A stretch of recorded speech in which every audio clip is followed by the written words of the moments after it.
South ఇండియాలోని అతి తక్కువ ధరలకి రత్నాలనందించే ఏకైక సంస్థ 6JVR. హరిహర వీరమల్లు మానియా ఇప్పుడు తెలుగు తెరని వెండి తెరని షేక్ చేస్తుంది. సినిమా రిలీజ్ చాలా రోజుల తర్వాత పవన్ కళ్యాణ్ని బిగ్ స్క్రీన్ పైన చూడడం, డిప్యూటీ సీఎం హోదాలో ఆయన యాక్ట్ చేసిన తర్వాత రిలీజ్ అయిన మొదటి సినిమా, అలానే వరల్డ్ వైడ్ రిలీజ్ అయినటువంటి సినిమా, పాన్ ఇండియా మూవీగా వివిధ భాషల్లో వచ్చినటువంటి సినిమా.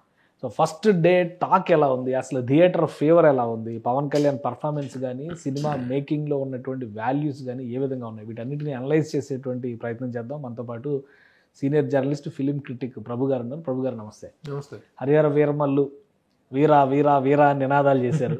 సో థియేటర్లో తీరా ఏం జరిగింది అనేటువంటి చర్చ నడుస్తుంది. ఏంటి first day premiere show complete అయిపోయింది, ఫస్ట్ డే షోస్ కంప్లీట్ అయిపోయినాయి, ప్రజెంట్ టాక్ ఏంటి? ప్రజెంట్ టాక్ బాగుంది. ఫస్ట్ హాఫ్ ఎక్స్ట్రాడినరీ అనేటువంటి టాక్ వచ్చింది. సెకండ్ హాఫ్ లో కొన్ని ఫ్లాస్ ఉన్నాయి అనేటువంటి టాక్ వచ్చింది. That is true also. First half మాత్రం చాలా ఎక్స్ట్రాడినరీగా, అంటే క్రిష్ తను మొదట్లో చెప్పినటువంటి బేస్ ఏదైతే ఉందో, ఒక రాబిన్ హుడ్ క్యారెక్టర్, ఒక ఫిక్షనల్ క్యారెక్టర్, అది it's not the character that is there in the original history. Original హిస్టరీని ఒక ఫిక్షనల్ క్యారెక్టర్తో జత చేసి దాంతో ముడిపెట్టేసేసి ఒక కథను రూపొందించుకోవటం అనేటువంటిది ఒక ప్రయోగం, ఒక చక్కని కొత్త ప్రయోగం. ఎందుకంటే హిస్టరీకి ఫిక్షన్కి ముడిపెట్టడం అనేటువంటిది త్రిబులార్లో జరిగింది కూడా అదే. త్రిబులార్లో కూడాను రెండు ఒరిజినల్ క్యారెక్టర్స్ కి ఫిక్షనలైజేషన్ చేశారు.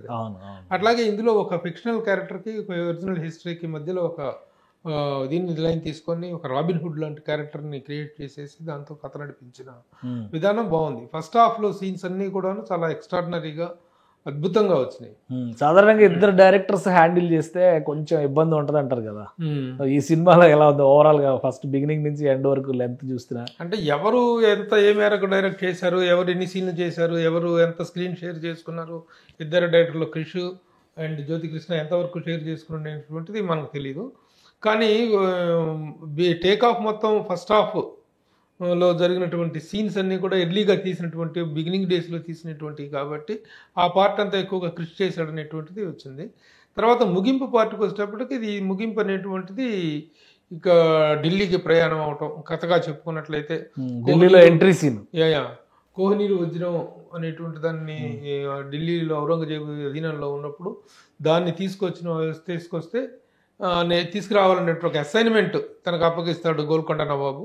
ఆ నవాబు ఇచ్చినటువంటి అసైన్మెంట్ అది కూడాను ఆ గోల్కొండ నవాబు దగ్గరికి తను వెళ్ళటం కూడాను హీరోయిన్ నిధి అగర్వాల్ చేసినటువంటి ఒక చిన్న ట్రిక్కిష్ వల్ల అక్కడ దొరికిపోతాడు, గోల్కొండ నవాబుకు దొరికిపోతాడు. అప్పుడు గోల్కొండ నవాబు ఆ వజ్రాన్ని తీసుకొచ్చేటువంటి అసైన్మెంట్ తనకి ఇస్తాడు.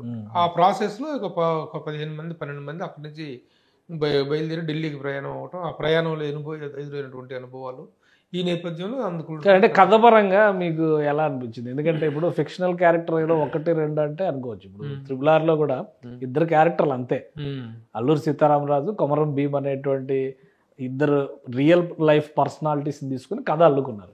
కానీ ఇక్కడ చాలా మంది కనిపిస్తూ ఉంటారు.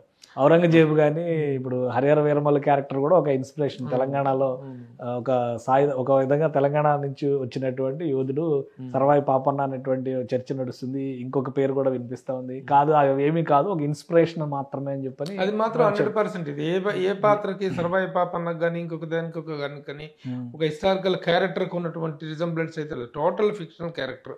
ఆ రోజుల్లో తిరగబడిన ఒక యువకుడు, ఒక రాబిన్ హుడ్ లాంటి ఒక యువకుడు who stands for the poor.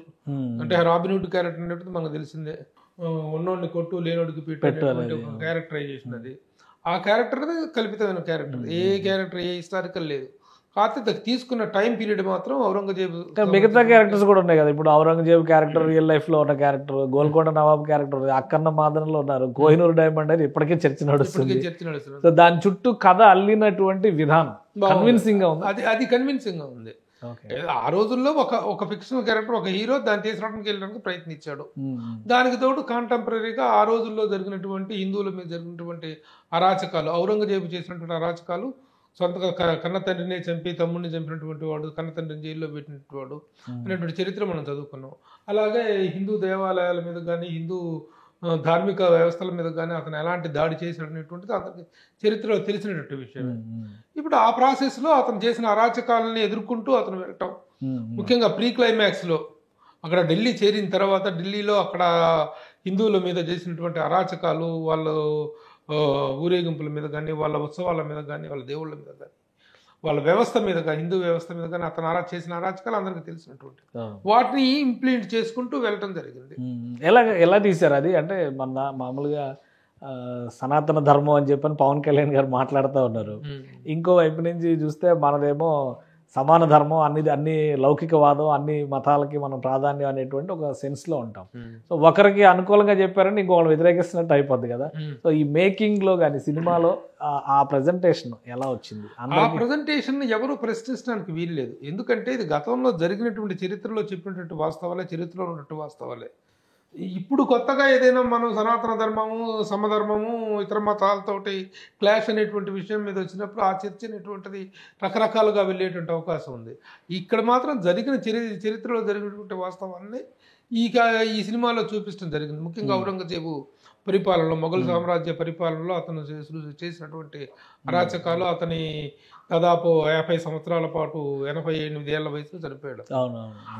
ఆ సంవత్సరాల పాటు 1658లో అతను సింహాసనాన్ని అధిష్ఠించి అప్పటి నుంచి చనిపోయిన దాకా అతని పాలన అనేటువంటిది ఒక నిరంకుశమైనటువంటి రాజుగా, ఒక మొఘల్ సామ్రాజ్యంలో అతని ఒక greatest dynasty, but most cruel dynasty, cruel towards Hindus అనేటువంటిది అందరికీ తెలిసినట్టు విషయం. దాన్ని ఇంకార్పొరేట్ చేసుకుంటూ వెళ్ళటం జరిగింది. ఈ మధ్య కాలంలో చావా సినిమా ఒకటి వచ్చింది.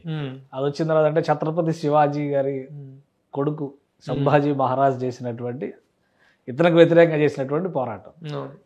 ఇప్పుడు ఇది అన్ని భాషల్లో వచ్చింది, 5 భాషల్లో వచ్చింది. ఎట్లా వచ్చింది? ఆ చావాతో కూడా కొంతమంది పోలుస్తున్నారు, రివ్యూస్లో అట్లా వస్తూ ఉన్నాయి. బట్ సినిమాలో ఆ ప్రజెంటేషన్, ఆ ప్లెజెంట్నెస్, ఆ రేంజ్ పర్ఫార్మెన్స్ కనబడి అదైతే గ్యారంటీగా ఉన్నాయి, డెఫినెట్గా ఉన్నాయి. ఎందుకంటే ఆ కాలాన్ని తీసుకున్నప్పుడు ఆ కాలంలో ఉన్నటువంటి పరిస్థితులు, ఆ కాలంలో అంటే జిజియా పన్ను విధింపు అనేటువంటిది కానీ ఇవన్నీ కూడా అప్పుడు జరిగినటువంటి వాస్తవాలు, ఆ వాస్తవాన్ని ఒక ఫిక్షనల్ క్యారెక్టర్కి యూజ్ చేసి తీసినటువంటి విధానం బాగుంది. ఆ సబ్జెక్ట్ ఎన్నుకున్న విధానం బాగుంది. ఓవరాల్గా పర్ఫార్మెన్సెస్ పాయింట్కి వస్తే పవన్ కళ్యాణ్ రియల్లీ రోల్డ్ చాలా అద్భుతంగా చేశారు. చాలా సీన్స్లో తన పర్ఫార్మెన్స్ కానీ, తన అపీరెన్స్ కానీ చాలా బాగుంది. Pawan Kalyan it is a feast to the fans, no doubt about that. ఆ అపీరెన్స్ తర్వాత మిగతా క్యారెక్టర్స్ కూడాను ఎక్కడ బోర్ కొట్టడం, సినిమా ల్యాగ్ అనిపించడం అనేటువంటి జరగలేదు. టు వాట్ ఎక్స్టెంట్ అంత ఇమోషనల్గా అసలు ఎప్పుడు చూడండి ఒక ఇమోషనల్ జర్నీ చేసామని అయితే మనం చెప్పలేం, కానీ ఎక్కడ బోర్ కొట్టదు. సినిమా చూస్తున్నంతసేపు ఇట్ గోస్ ఒక అన్ఇంటరప్టెడ్గా, ఎక్కడ సీటెడ్ జీ ఇదే ఉందని మనం చెప్పలేం. కానీ ఫస్ట్ పార్ట్ అసలు స్టోరీ పరిగెడుతున్నట్టే ఉంటుంది. స్టోరీ ఫస్ట్ పార్ట్ లో మాత్రం చిన్న సీటెడ్ జీ ఇది ఉంటుంది, కానీ సెకండ్ పార్ట్కి వచ్చిన తర్వాత కొంచెం ఇదేనటువంటి మాట వస్తుంది. తర్వాత మిగతా ఆర్టిస్టులు, ఎందుకంటే చాలా చర్చ జరిగింది. బాబీ డియోల్ ఫస్ట్ అసలు ఇందులోనే ఆయన విలన్ గా ఎస్టాబ్లిష్ అవుతారు అనుకున్నారు. రిలీజ్ మాత్రం లేట్ అయింది. ఇప్పటికే ఆయన ఇమేజ్ పెరిగిపోయింది. అంటే తర్వాత ఎట్లా పర్ఫార్మెన్స్ విషయంలో ప్రతి నాయకుడి పాత్ర స్థాయి గానీ, స్థానం గానీ ఎలా ఉంది? బాబీ డియోల్ ముఖ్యంగా ఆ క్యారెక్టర్ కి 100% ఔరంగజేబు క్యారెక్టర్ కి 100% యాప్ట్ గా ఉన్నాడు. రియల్లీ తను ఇప్పుడు యానిమల్ సక్సెస్ చూసి దాన్ని బుక్ చేసుకున్నారు అనుకుంటే అది పొరపాటు కదా. యానిమల్ అంటే ముందే ఇన్ని బుక్ చేసుకోవటం, దాంట్లో అద్భుతమైన పర్ఫార్మెన్స్ ఇచ్చాడు తను. ఆ ఔరంగజేబు క్యారెక్టర్ లో ఉన్నటువంటి రాజసము ఉంది, అందులో ఉన్న క్రూయారిటీ ఉంది, దాన్ని ప్రజెంట్ చేసిన సీన్స్ ని ప్రజెంట్ చేసినటువంటిది ఉంది. అయితే ఎక్కువ పార్ట్ లేదు, ఎక్కువ మిగతా పార్ట్ సెకండ్ పార్ట్ 2లో వచ్చే అవకాశం ఉంది. అందుకంటే ఈ సినిమా డైరెక్ట్ ఇద్దరి మధ్య అప్పుడు వార్ జరుగుతుంది, ఇద్దరి కాన్ఫ్రంటేషన్ జరిగింది. ఆ కాన్ఫ్రంటేషన్ అనేటువంటిది ఒక అబ్రప్ట్ గా ఎండ్ అయింది. ఒక దీంట్లో కనుక బాహుబలిలో కనుక కట్టప్ప ఎందుకు చంపాడు అన్నట్టుగా అన్న సన్నివేశంలో ఆపి తర్వాత సెకండ్ పార్ట్కి ఎలాంటి లీడ్ అయితే ఇచ్చారో, ఎలాంటి క్యూరియాసిటీస్ అయితే ఇచ్చారో, దీంట్లో కూడా వాళ్ళిద్దరూ ఢిల్లీలో కలుసుకున్నారు. ఒక ఆంధీ తుఫాన్ దాన్ని కొంత వాడారు, మోడీ గారు దాన్ని వాడారు. అయితే నాకు అక్కడ చిన్నగా అసంతృప్తిగా అనిపించింది మాత్రం ఏంటంటే, ఒక తుఫాను సిచ్యువేషన్ లో భయంకరమైనటువంటి ఒక సుడిగుండాలు ఏర్పడుతున్న టైంలో, వాయుగుండం ఏర్పడుతున్న టైంలో ఇద్దరిని చూపించడం జరిగింది. ఇద్దరు దగ్గరకు వచ్చారు. దగ్గరకు వచ్చిన తర్వాత దాన్ని అక్కడ ఫ్రీజ్ చేసేసి పార్ట్ 2 అన్నారు. అక్కడ ఇద్దరు దిగిన తర్వాత ఒక చిన్న ఛాలెంజ్ విసురుకున్న తరువాత ఎస్ నెక్స్ట్ ఎపిసోడ్ చూసుకుందాం అనేటువంటి ఒక ఛాలెంజింగ్ దీంట్లో వదిలేసినట్లయితే అది it would have been a better ending అయి ఉండేది ఈ పార్ట్ 1 కి. అది చిన్న అసంతృప్తిగా అనిపించింది. మిగతా క్యారెక్టర్స్ ఏంటి? ఎందుకంటే హీరోయిన్ నిధి అగర్వాల్, సత్యరాజు, తనకేళ్ల భరణి, ముఖ్యమైన పాత్రధారులు చాలా మంది ఉన్నారు. బాగా చేశారు అందరూ కూడా. ఇప్పుడు ఈ గురువుగా సత్యరాజు క్యారెక్టర్, అవన్నీ త్రూ అవుట్ జర్నీ చేసేటువంటి క్యారెక్టర్ రఘుబాబు, సునీల్, నాజరు, వీళ్ళు త్రూ అవుట్ తనతో అతిగా అనిపించేవి కావు అన్ని కూడా. అన్ని క్యారెక్టర్స్ కూడాను సరదాగా ఎంటర్టైన్మెంట్ పార్ట్ ఉంది.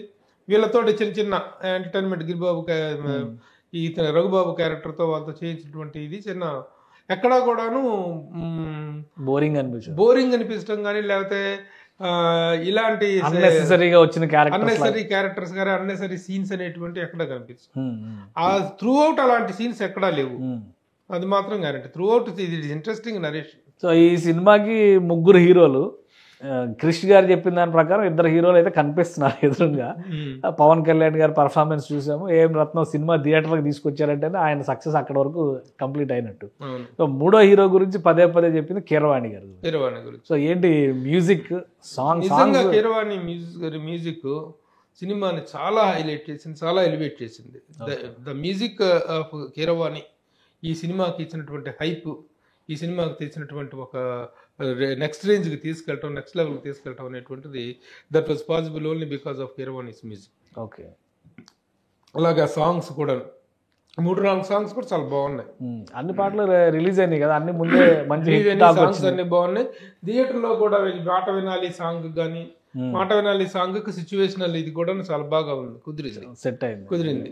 వాళ్ళు రాత్రి ప్రయాణం చేస్తున్న టైంలో ఆ టైంలో చెప్పిన మాట వినకుండా వచ్చినటువంటి ఒక ప్రతినిధి, రాజప్రతినిధి, వాడు ఇతని మీద అడ్డం తిరుగుతుంటే ఒక ప్రమాదంలో ఇరుక్కుపోతుంటే వద్దు పెద్ద ప్రమాదం ఉంది లోపల, ఆగండి అంటే వినకుండా వెళ్ళాడు అతను.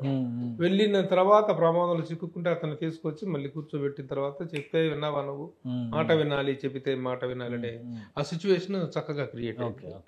సో ఓవరాల్గా సినిమా మేకింగ్ కానీ, సినిమాకి వస్తున్నటువంటి రియాక్షన్స్, రివ్యూస్ అని అందులో కానీ రియాక్షన్స్ ఎలా ఉన్నాయి? ఎందుకంటే అత్యంత ప్రతికూల పరిస్థితుల్లో రిలీజ్ అయిన సినిమా ఇది. ఎందుకంటే ఇది కూడా మనం డిస్కస్ చేయాలి.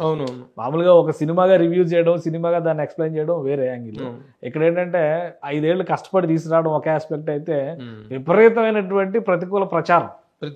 అసలు సినిమా రాకముందరే పోయిందని చెప్పని కొనేవాళ్ళు లేరు, చూసేవాళ్ళు లేరు, అంతా అయిపోయింది. సో ఈ దరిద్రాన్ని అంతా పక్కన పెట్టేసి చూస్తే ఒక నార్మల్ ఆడియన్స్గా సినిమాని చూస్తే ఎలా ఫీల్ అవుతారు? అనుకున్నటువంటి ఆడియన్స్కి సాటిస్ఫాక్షన్ వస్తుందా లేదా? ఏదైనా ఒక సినిమాకి 2 ఉంటాయి. ప్రతికూల పరిస్థితులు అనేటువంటి ప్రతి సినిమాకి, చాలా సినిమాలకు ప్రతికూల పరిస్థితులు ఏర్పడుతుంటాయి. ప్రతికూల పరిస్థితుల ప్రభావం కొంతమేరకు ఉంటుంది. కానీ ప్రతికూల ప్రచారం అనేటువంటిది ఒకటి ఉంటుంది. అది అనేటువంటిది ఈ మధ్య కాలంలో కొత్తగా సినిమాల మీద స్టార్ట్ అయింది. ముఖ్యంగా పొలిటికల్ ఎఫిలియేషన్ ఉన్నటువంటి పవన్ కళ్యాణ్ సినిమా మీద ఒక ప్రతికూల ప్రచారం అనేటువంటిది రావటంలో ఆశ్చర్యం లేదు. అది చేయటం వాళ్ళ డ్యూటీ లాగా వాళ్ళు ఫీల్ అవుతారు. అది డెఫినెట్ గా. అసలు నేరుగా థియేటర్లకు వెళ్ళొద్దు, మీరు 10 రోజులు అయితే ఓటీటీలో వస్తుంది చూసుకోండి అని చెప్తున్నారు కదా. అంతకంటే దరిద్రం ఏముంటుంది? దరిద్రం. కాబట్టి ఆ విధంగా చేస్తారు, ఆ ప్రచారం జరుగుతుంది. అలాగే ప్రతికూల పరిస్థితులు ఈ సినిమాకి ఎదురైనంతగా ఏ సినిమాకి కాలేదు. క్రియేటివ్ గా it would be more better. బాగుంది, ఎక్కడ బోరింగ్ సన్నివేశాలు, బోరింగ్ సీన్స్ లేవు. బోరింగ్ లేకపోవడం అనేటువంటిది క్రియేటివిటీకి సంబంధించినటువంటి కథ మీద కూడా నెక్స్ట్ ఎలా ట్రావెల్ అవుతుంది అనే ఆసక్తి అయితే క్రియేట్ చేయగలిగారు. ఆ పాయింట్ దగ్గర వదిలేస్తారు. బట్ అయితే నిజంగా ఇప్పుడు సర్ప్రైజింగ్ గా షాకింగ్ అనిపిస్తుంది. ఇంత జర్నీ జరిగేసి కోహినూరు వజ్రం అనేటువంటిది ఔరంగజేబు దగ్గర నుంచి ఇతను ఎలా తీసుకొస్తారు అనేటువంటి దానికి ఎక్కడ కథ ఉంది. ఆ తర్వాత అంత కథ ఎక్స్పాండ్ చేయడానికి అవకాశం ఉందా అనేటువంటి సందిగ్ధంలో ఆ విమర్శకు అవకాశం ఉంది. బట్ పార్ట్ 2 లాస్ట్ లో ఇచ్చారు. మరి ఇంకోటి 2 విషయాలు ఇందులో కూడా, క్రిష్ కి కూడా మంచి ప్రయారిటీ ఇచ్చినట్టున్నారు. సినిమా ఓపెనింగ్ లో ఆయన కృతజ్ఞతలు వేశారు. అవును, టైటిల్ కార్డ్స్ లో డైరెక్టర్ గా ఫస్ట్ ఆయన పేరు, సెకండ్ డైరెక్టర్ గా మళ్ళీ ఈయన పేరు వేశారు.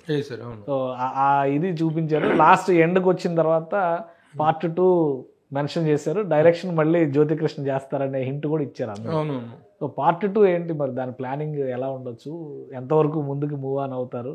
పవన్ కళ్యాణ్ గారిని అడిగితే కూడా ఈ రిలీజ్ ఫంక్షన్స్ లో వాటిలో చూస్తారు మీరేనే అందరికి వదిలేశారు, ప్రేక్షకులకి వదిలేశారు. ఇవాళ పార్ట్ 1 రిలీజ్ అయింది, ఆల్ ఓవర్ ఇది ఉంది. ఇవాళ సాయంత్రం కూడా ఒక ప్రత్యేకంగా ఒక ప్రెస్ మీట్ ఉండబోతోంది పవన్ కళ్యాణ్ గారితో. దాంట్లో పార్ట్ 2కు సంబంధించిన వివరాలు విశేషాలను చెప్తారో వెయిట్ చేయాలి. ఇప్పుడు అయితే దీనికి చేసినట్టుగా కనుక ఆ టైం కేటాయించలేకపోతే మాత్రం పార్ట్ 2 అనేటువంటిది కూడాను ఇలాగే సఫర్ అయ్యే అవకాశం ఉంది. ఈ సినిమా చాలా సఫర్ అయింది. ఈ సినిమాలో యాక్చువల్గా మొత్తం ప్రొటాగనిస్టు, యాంటాగనిస్టు అనేటువంటిది చూసుకుంటే, ప్రొటాగనిస్ట్గా ఉన్నటువంటి వ్యక్తి, ఏకైక వ్యక్తి పవన్ కళ్యాణ్, అతని మిత్ర బృందం. మిగతా అంతా యాంటాగనిస్ట్. అంటే ఇటు గోల్కొండ నవాబు కానీ, అక్కడ వేరే అంతకుముందు చిన్న సామంతరాజు కానీ, అంత తర్వాత ఔరంగజేబు కానీ, ఇదంతా శత్రువర్గంలోకి వస్తుంది. ఇప్పుడు ఈ తర్వాత ఇంత కథను ఎక్స్పాండ్ చేసి మళ్ళీ ఆ కోహినూరు వజ్రాన్ని ఎలా తీసుకురాగలుగుతారంటే, కథని ఎలా విస్తరిస్తారు, ఎలాంటి సన్నివేశాలు చేసుకుంటారు అనేటువంటిది we have to wait and see. Overall గా ఈజ్ గుడ్. ముఖ్యంగా మర్చిపోకూడదు బుర్రా సాయి మాధవ్ డైలాగ్స్. బుర్రా సాయి మాధవ్ డైలాగ్స్ కొన్ని సందర్భాల్లో చాలా అద్భుతమైనటువంటి డైలాగ్స్ తను రాశాడు. ఎందుకంటే పవన్ కళ్యాణ్ లాంటి ఒక మ్యాట్నీ ఐడాల్ ద్వారా అలాంటి డైలాగ్ వెళ్ళటం అనేటువంటిది, ఇది సనాతన ధర్మానికి సంబంధించి కానీ, ఆ అడవిలో నిద్రిస్తున్నప్పుడు ఆ జంతువుల మీదకి వస్తే వాటితోటి సంభాషిస్తే ఆ సీన్ కంక్లూడింగ్ లో రాసిన డైలాగ్స్ కానీ, సృష్టిలో మనిషి తప్ప ఏ జీవి కూడా అకారణంగా ఎదుటి జీవిని వధించదు అనేది ఒకటి చాలా క్లియర్ గా, చాలా చక్కగా చెప్పారు. ఆ సనాతన ధర్మానికి సంబంధించిన సందర్భాల్లో కూడాను డైలాగ్స్ చాలా గొప్పగా ఉన్నాయి. So special credit also Keeravani సంగీతానికి, పాటలకి, అలాగే బుర్రా సాయి మాధవ్ డైలాగ్స్ కూడా they need a special mention. అలాగే తోట తరణి గారి ఆర్ట్ వర్క్ ముఖ్యంగా ఫస్ట్ సీన్స్ లో ఆ సెట్స్ అవన్నీ అప్పటి ఆనాటి 16వ శతాబ్దం నాటి లొకేషన్స్, ఆ నేపథ్యాన్ని రెప్లికా చేయటం అనేటువంటిది చాలా గొప్ప విషయం. సో అసలు ఈ సినిమా ఇప్పుడు నార్త్ బెల్ట్ లో మిగతా రాష్ట్రాల్లో ఎలా ఉంది పర్ఫార్మెన్స్? ఓవర్సీస్ కూడా ఫీడ్బ్యాక్ వస్తుంది, మంచి టాక్ అయితే వచ్చింది ఓవర్సీస్ కూడా. నార్త్ బెల్ట్ లో ఉన్నటువంటి సానుకూలమైనటువంటి అంశం ఏమిటంటే, ఇప్పుడు అక్కడ ఏ సినిమా అయినా సరే ఒక ఆ సనాతన ధర్మం కానీ, భారతీయత మీద కానీ, హైందవ ధర్మం మీద కానీ, హిందువుల మీద కానీ జరిగిన అట్రాసిటీస్ మీద సినిమా అంటూ ఒకటి ఏదైనా వస్తే దాన్ని ఓన్ చేసుకునేటువంటి పరిస్థితి మనం చూస్తూనే ఉన్నాం. అక్కడ కాశ్మీరీ ఫైల్స్ దగ్గర నుంచి కానీ, ఇప్పుడు చావా కానీ, ఆ రజాకార్ చిత్రం కానీ, వీటన్నిటికీ ఒక ఇది దొరుకుతుంది. రజాకార చిత్రం అనేటువంటిది నార్త్ లో కూడా బాగానే ఇచ్చేసింది, ఇక్కడ ఓకే ఇదిగా ఆడినప్పటికీ. కాబట్టి ఈ నేపథ్యంతో వస్తున్న చిత్రాలకు అక్కడ ఆదరణ పెరుగుతుంది. కాబట్టి అక్కడ కూడాను ఒక పాజిటివ్ బజ్ అనేటువంటిది ఉంది. ఏ స్థాయి హిట్ సినిమా బాగుంది అనేటువంటి టాక్ ఉంది. హిట్ అని నేను ఇప్పుడు చెప్పలేను. ఏ స్థాయి హిట్ కమర్షియల్ గా లెక్కలు చూసిన తర్వాత చెప్పగలను. హిట్ అనేది ఇప్పుడు చెప్పలేము. ఏ స్థాయి హిట్ అవుతుంది, ఎలాంటి రిజల్ట్ ఇస్తుంది, ఇన్ని సంవత్సరాల వాళ్ళ కష్టానికి ఎలాంటి ఫలితం దక్కబోతుంది అనేటువంటి చెప్పడానికి మాత్రం ఇట్ ఈస్ టూ. ఎందుకంటే చాలా ఖర్చు పెట్టారు కదా, చాలా ఖర్చు పెట్టారు. కాబట్టి అది పవన్ కళ్యాణ్ చెప్పారు, నాకు అంత రేంజ్ లేదు కమర్షియల్ గా లేదని తనే మాట్లాడటం జరిగింది. కమర్షియల్ గా అంత రేంజ్ ఆఫ్ ఈ మార్కెట్ లో నేను లేను, బికాస్ ఆఫ్ హిజ్ ఓన్. ఆయన మామూలుగా రెగ్యులర్ ఫిలిం కంటిన్యూ అయినట్లయితే ఆ రేంజ్ అనేటువంటిది ఈ రోజున పాన్ ఇండియా రేంజ్ 100 కోట్లు, 10 కోట్ల క్లబ్లు అనేటువంటిలో తను ఏమాత్రం వెనుకబడి ఉండేవాడు. కానీ తన డైవర్ట్ అవ్వటం, పాలిటిక్స్ లోకి వెళ్ళటం వల్ల is not here in this race. ఈ రేస్ లో తను లేడు. తను ఉంటే అది వేరే విషయం. లేడు కాబట్టి దీనికి దాదాపు కమర్షియల్ రేంజ్ ని, కమర్షియల్ సక్సెస్ ని ఇప్పుడే డిఫైన్ చేయటం అనేటువంటిది కరెక్ట్ కాదు. It's too early and overall గా cinema is good. Thank you Prabhu garu విశ్లేషణ అందించినందుకు. ఇది హరిహర వీరమల్లు సినిమా ఎన్నో అవాంతరాలని దాటుకుని ఫైనల్గా థియేటర్స్గా చేరుకుంది.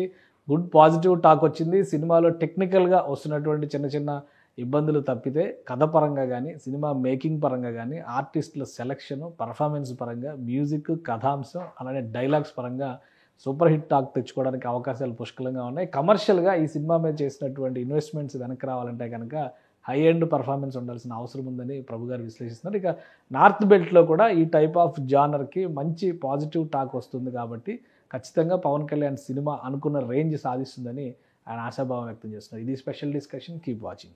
సుమన్ టీవీలో మీ పర్సనల్ అండ్ బిజినెస్ ప్రమోషన్స్ కోసం కింది నెంబర్కి కాంటాక్ట్ చేయండి.